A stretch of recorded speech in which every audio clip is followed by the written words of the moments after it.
No, a mí lo que me interesaba cuando les mencionaba esto para hacer la asociación con Venezuela y para hablar de lo que ocurrió esta semana precisamente y lo que está ocurriendo y el anuncio, digamos, reciente del presidente Maduro de que sometería finalmente la cuestionada asamblea constituyente a referéndum, los resultados de esa asamblea a referéndum, pero para hablar de eso lo que quería decir es, muchas veces uno tiende a unificar y a pensar que porque hay acuerdos en determinados temas, la situación de los países y de los gobiernos son idénticas. Y la verdad es que no, la verdad que no. Hay diferencias muy importantes. Sí, sobre todo cuando hay experiencias negativas y hay que revisar esto y buscar otra vuelta. Me parece que justamente lo interesante de Ecuador se plantea eso, por eso hacía referencia y énfasis sobre este documento de Lenin de marzo del 2016. En donde ya marca algunos problemas en el proceso, digamos, inclusive de la propia Alianza País, diciendo no hicimos lo suficiente para tener una formación política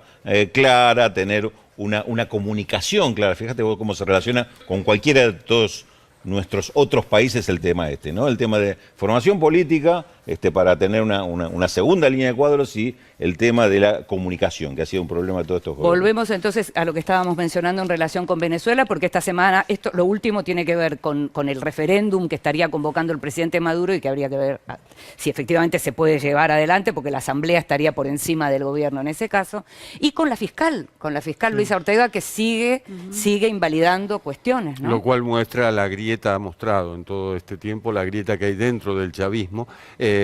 Lo que parecía una puesta en escena al principio, que se pudo suponer que era una puesta en escena cuando se opone la intervención de la justicia en el Parlamento, en la Asamblea Nacional, bueno, ahora se ahondó y ahora evidentemente la fiscal está del otro lado, no del lado de la oposición, pero sí del otro lado, dentro de la estructura de gobierno, dentro de lo que es el chavismo en Venezuela. Sí, las protestas siguen al mismo tiempo. No hubo consenso tampoco nuevamente regional en la asamblea, en lo que fue el Consejo, la reunión del Consejo Permanente de la OEA, para abordar la cuestión de Venezuela en la próxima asamblea de cancilleres, o sea, de la OEA, que va a tener lugar en México pronto.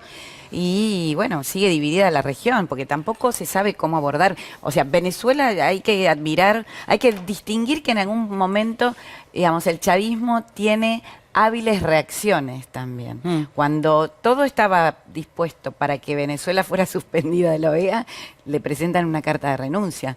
Entonces deja nuevamente a la región digamos, en el interrogante de cómo abordar el caso. No es fácil, me parece que habría que ver cómo sigue esto. José, fuera del aire hablábamos en relación a lo que tiene que ver con el referéndum que estaría dispuesto. Sí, aclaremos de qué estamos hablando. El chavismo convocó, el presidente Maduro convocó a una asamblea constituyente que por la manera y el esquema según el cual el diseño de votación, la oposición denuncia que está amañada, en el sentido de que el oficialismo sacando entre un 25 y un 30% podría obtener mayoría. Una parte se elige, es curioso como está hecho, una parte se elige por voto directo por municipio, pero un municipio por ahí de 3.000 o 4.000 personas elige un constituyente y un municipio de 900.000 elige dos, entonces no hay ningún tipo de proporción en la representación. Y hay otra parte que se elige de un método más o menos corporativo, uno podría llamar, en el cual los obreros, los campesinos, los estudiantes, etcétera, no es exhaustivo, o sea que hay gente que no va a tener representación corporativa porque no está dentro de ninguna de las categorías. Es complejo, pero la novedad de estos días, de ayer, es que Maduro anunció que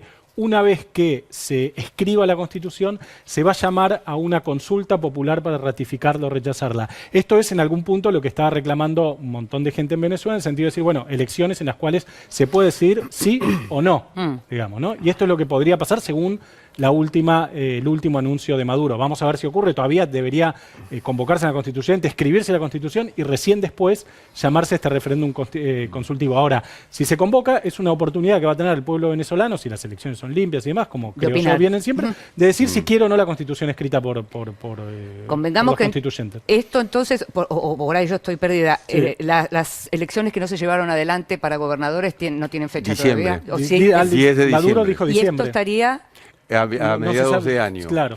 Pero aquí viene la razón de la ruptura dentro del chavismo.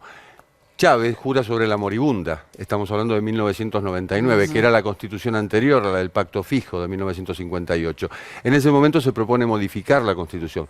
Efectivamente lleva a cabo una reforma constitucional, que es la actual, la pequeñita, la que muestran cada vez que hablan. Bueno, y dijo, esta constitución va a durar 100 años. Es decir, dentro del mismo chavismo, evidentemente lo que está haciendo Maduro es patear la pelota para adelante y tocando una fibra muy íntima de aquel que fue el líder de este proceso. Sí, es curioso porque la oposición está haciendo campaña defendiendo la constitución de Chávez. Sí, y lo mencionábamos la vez pasada, asesores que estuvieron con esa reforma constituyente y también en Ecuador y en Bolivia, dicen que no es momento de reformar la constitución en Venezuela. Sí, se le discute mucho el método, que es este método mixto. La selección de los constituyentes. Claro. Sí, el diseño, digamos. Lo que pasa es que evidentemente el momento es el momento político, no es para que los constitucionalistas definan. Claro. Inclusive el planteo que hace, digamos, un poco acompañando lo que decía José recién, es que le saca justamente protagonismo a los partidos políticos. Sí. Claro. No son los partidos políticos los que presentan los candidatos, sino que esta situación de que cada distrito, cualquiera puede presentarse si junta las firmas, digamos, es todo un mecanismo muy complejo al cual no estamos habituados, pero se presentó en su momento inclusive como forma de participación popular. Digamos, también esto es una apuesta de máxima que está haciendo una propuesta que, como decía Jorge, es parte también de la discusión interna del chavismo, porque este tema estaba presente hace ya por lo menos 1 año y medio, el tema de esta propuesta. Maduro siempre la rechazó, siempre la resistió, en este momento cede ante otros sectores del chavismo que le dicen no hay otra salida política a la vista, vayamos a que una constituyente asamblearia sea la que resuelva. Es una jugada muy riesgosa, sin ninguna duda. Sabemos que de acá a una semana todo puede cambiar absolutamente. Claro, sí, totalmente. Digo, por eso es un cambio de escenario, pero sin un resultado. Nadie le puede poner el resultado a esto. Nadie puede decir, cambiamos acá y a partir de ahí llegamos a tal lado. Digamos, se abre el juego. Me gustaría preguntarte, ¿qué pensás de las reacciones que viene teniendo la fiscal Ortega?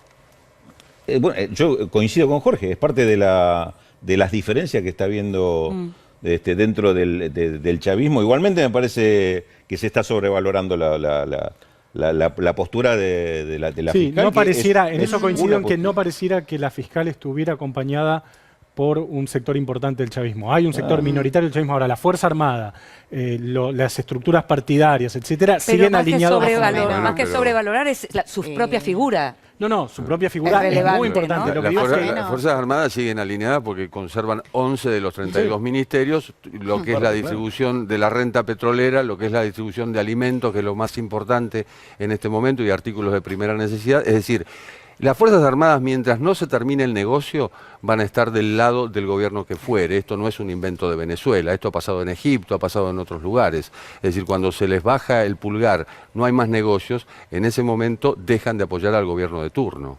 Natalia. Bueno, además habría que ver el futuro inmediato de la fiscal, qué es lo que va a pasar con ella. Recordemos que el régimen tiene encarcelada a una jueza en muy malas condiciones, y todo aquel que se muestra con un rasgo diferente es catalogado de opositor. La fiscal primero, que la oposición no la critica, y eso ya es un apoyo silencioso. Pero obvio, por la posición que está tomando, no por respeto al cargo, me parece. No, sin duda, pero quiero decir... no la ayuda, está queriendo decir que eso no la ayuda a los ojos del gobierno. En función de lo que Raúl decía, te iba a decir, Raúl, en función de lo que vos decías, hay que ver cuánto quiebre hay. Me parece que sí hay un quiebre fuerte. La fiscal ha sido apoyada por toda la comunidad internacional y ha recibido un apoyo que a Maduro seguramente le irrita mucho, que es el de Luis Almagro, su archienemigo, secretario general de la OEA. En las últimas horas la fiscal está recibiendo esos apoyos, y quiero decir, si la oposición no la critica es porque la está apoyando en silencio, por lo menos. Habría que ver cuánto dura la fiscal en el cargo, ¿no? En función de las arbitrariedades. Por lo pronto, lo que no puede seguir durando es este bloque. Nos tenemos que ir a la primera pausa. Estamos hasta las 2 de la tarde.